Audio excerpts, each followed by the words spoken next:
कहते हैं कि समाज को आगे बढ़ाने के लिए हर व्यक्ति को अपने अंदर छुपे हुनर को पहचानना चाहिए। हाय दोस्तों, कैसे हो आप सब। मैं हूं विनोद मौर्य। हर बार की तरह इस बार भी मैं आप सबके लिए एक मोटिवेशनल स्टोरी लेकर आया हूं, जो आज हमारा समाज यही देख कर रह जाता है कि जो कोई आगे बढ़ रहा है, आगे कुछ कर रहा है, तो उसके बिहाफ पर वो उसको नुकसान पहुंचाता है, उससे जलन करता है, उससे ईर्ष्या करता है, इसलिए वो खुद आगे नहीं बढ़ पाता। तो आज इसी पर बेस में एक स्टोरी आपको सुनाने जा रहा हूँ। यह स्टोरी एक दूसरे की हेल्प कर कर ही हम आगे बढ़ सकते हैं, यही इंडिकेट करता है। तो चलिए सुनते हैं ये स्टोरी। यह कहानी एक गरीब परिवार में छोटे से गांव में पैदा हुए एक व्यक्ति की है।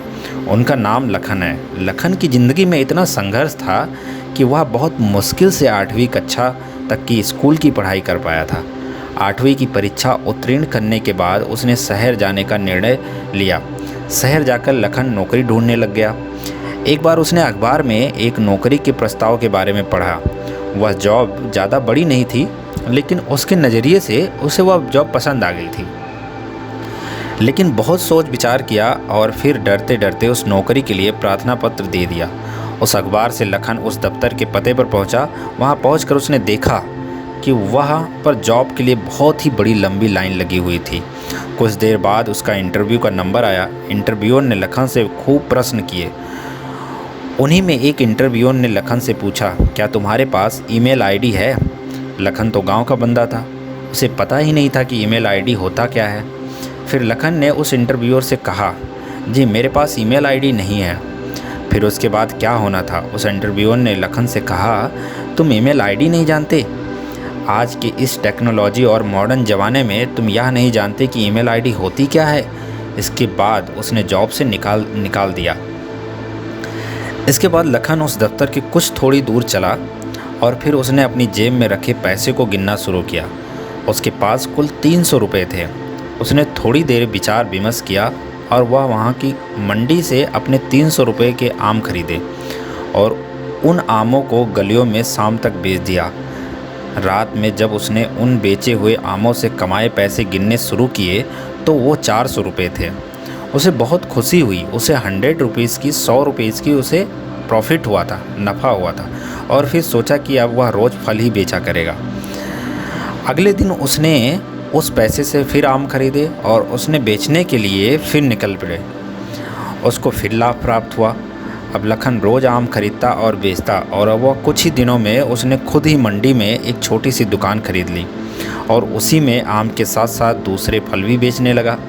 उसने अपनी मेहनत और लगन से उस छोटी सी दुकान को एक बड़ी सी दुकान में बदल कर दिया। अब उसने अपनी एक दुकान कुछ ही सालों में 7-8 दुकानें कर ली। जब वह वापस गांव गया तो उसने वहां अपने दोस्तों और गांव के लोगों से बताया कि वह शहर में फल बेचने का कारोबार करता है। वह उन गांव के लोगों को भी शहर जाकर अपने साथ काम करने का सुझाव दिया। वह लोग भी लखन के साथ शहर गए और दुकान में काम करने लगे। धीरे धीरे उन लोगों को भी मुनाफा होने लगा और उन्होंने आसपास के शहर में ही अपनी किसी न किसी फल या सब्जी की दुकान खोल ली। अब उस गांव में हर व्यक्ति अमीर हो गया था और वह गांव बहुत ही विकसित हो गया था। अब लखन एक बहुत बड़ा बिजनेसमैन बन चुका था और पूरा देश में उसकी सफलता के देखा जा रहा था। जब यह बात मीडिया वालों को पता चली कि लखन ने केवल 8वीं कक्षा तक ही पढ़ाई की है और वह गांव का एक गरीब परिवार से है, अब वह एक बहुत बड़ा व्यापारी बन चुका है, तो लखन से उसकी सफलता के राज के बारे में पता करने के लिए पहुँचे मीडिया वाले। उसके पास अलग अलग चैनल से मीडिया वाले पहुँचे। एक दिन उसके पास एक रिपोर्टर उसका इंटरव्यू लेने आया। उसने लखन से बहुत सारे प्रश्न किए। उसने लखन से उसके संघर्ष, उससे कैसे दुकान खोली और कैसे उसने अपने बिजनेस में बढ़ोतरी की, ऐसा कई सवाल उसने लखन से पूछे। आखिर में उस लखन से पूछा गया कि अगर आपके पास कोई ईमेल आईडी हो तो आप हमें दे दीजिए, हम इस इंटरव्यू के वीडियो को आपको मेल पर भेज देंगे। जैसे उस रिपोर्टर ने यह सवाल किया, लखन जो अब बिजनेसमैन बन चुका था, उसने जवाब दिया कि जी नहीं, मेरे पास कोई मेल आईडी नहीं है। वो रिपोर्टर जो लखन का इंटरव्यू लेने आया था, जब उसने लखन के मुंह से सुनी तो उसने लखन से पूछा कि आप इतने बड़े बिजनेसमैन होके लेकिन आपके पास कोई मेल आईडी नहीं है, आपको मेल आईडी के बारे में नहीं पता है। इसके बाद लखन ने ही बहुत ही बढ़िया उत्तर दिया। लखन ने कहा, अगर मेरे पास मेल आईडी होती तो आज मैं इतना बड़ा फलों का व्यापारी नहीं बनता और ना ही मैं इतना बड़ा बिजनेसमैन बनता। ईमेल आईडी नहीं है या मेरे पास कुछ ऐसा नहीं है जो दूसरा कोई बता रहा है, कह रहा है, उसके केसेस में मेरे पास नहीं है, तो इसका मतलब ये नहीं कि मैं कुछ कर नहीं सकता। आज मेरे पास मेल आईडी नहीं था और नहीं है, इसके बावजूद मैं एक सफल बिजनेसमैन बन गया।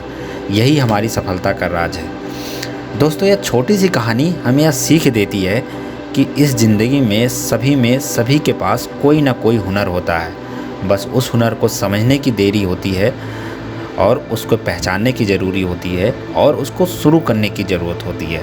आपको बताने वाला, गाइड करने वाला सब कोई मिल जाएगा। बस एक बार आप इनिशिएट करिए, एक बार आप शुरुआत करिए, आपकी बिज़नेस में 4 चांद लग जाएंगे। तो दोस्तों, यह स्टोरी कैसी लगी आप लाइक और कमेंट करके ज़रूर बताना। Thank you.